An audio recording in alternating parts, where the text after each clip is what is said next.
ने ठीक है तो फिर आसिफ अली जरदारी साहब को $60 मिलियन का इन पे मुकदमा करना चाहिए, नैब पे, नैब के चेयरमैन पे, इनके प्रोसिक्यूटर्स पे, जितने भी रहे हैं अब तक, इनसे उन्हें डैमेजेस मेरा ख्याल है क्लेम करने चाहिए। जो बोगस किस्म की इन्होंने यहाँ पे नैब ने उसके अकाउंटेबिलिटी कोर्ट के सामने रीजनिंग दी, वो बड़ी इंटरेस्टिंग है। वो फरमाते हैं कि हमारे पास कोई सॉलिड एविडेंस नहीं है, ये नैब का प्रोसिक्यूटर कह रहा है सर, एक चीज़।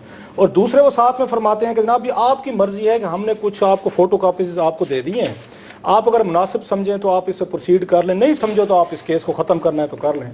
दो चार चीज़ें बड़ी इंपॉर्टेंट है इसमें मेरा ख्याल देखने वाली। एक, आपको याद होगा कि ये जो एविडेंसेस थे जिनकी बुनियाद पे बकौल उनके वो जेल में भी रहे हैं, जो फरूक अचनैद साहब ने कहा है, बाकी लोगों ने भी कहा है, ये सारे एविडेंसेस, मैं आपको एक छोटा सा एक बैकग्राउंड इसका दे दूँ अगर आप इजाज़त दें।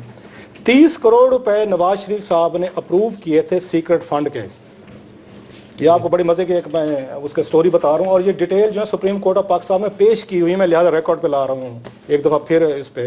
30 करोड़ रुपए दिए गए थे इनको, एहतसाब सेल को दिए गए थे जो सैफुर रहमान साहब रन कर रहे थे, और ये पैसे डायरेक्ट सैफुर रहमान को नहीं दिए गए थे, ये उन्होंने वाया भटिंडा भेजे थे। वो कैसे कि फाइनेंस मिनिस्ट्री को कहा गया कि इंटेलिजेंस ब्यूरो जो है इसको 30 करोड़ रुपए की आप एक सप्लीमेंट्री ग्रांट दें।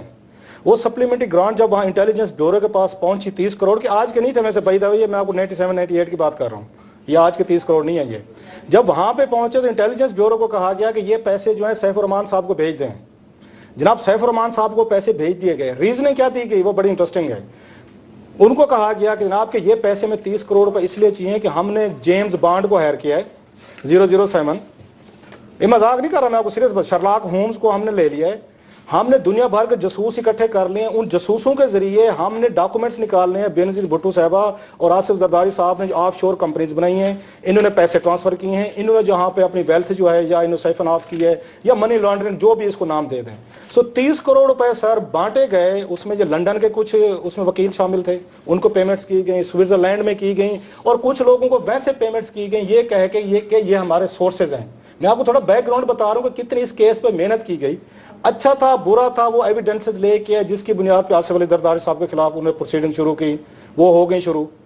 अब हमें अचानक ये बताया जा रहा है जब पीपल्स पार्टी का 5 साल का दौर गुजरा है, आपको याद होगा जब गिलानी साहब आए थे उन्होंने आते ही पहले हुक्म ये दिया था पूरा साल 1.5 साल का नैब को बंद ही कर दो, और नैब को 3-4 महीने के लिए ना फंड मिले थे, उनकी तनख्वाहें बंद, और उनके आके सर पे तलवार उस पर लटक गई थी, उसको बंद करने वाले थे। खैर जिस तरह खुला वो आपके सामने है। और उनको उसको नवेद एहसन साहब थे जो सरकारी ब्यूरोक्रेट थे। अब आपको पता है सरकारी ब्यूरोक्रेट में कितनी हड्डी पसली होती है कि वो खड़ा हो सके।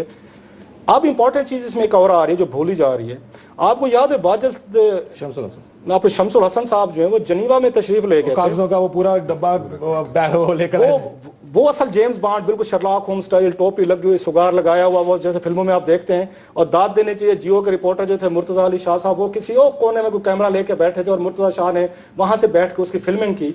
अब मुझे बताएं, मैं आपको 2-4 चीजें बता रहा हूँ मिला जुला के थोड़ा सा उसका मलगूबा बना दिया मैंने।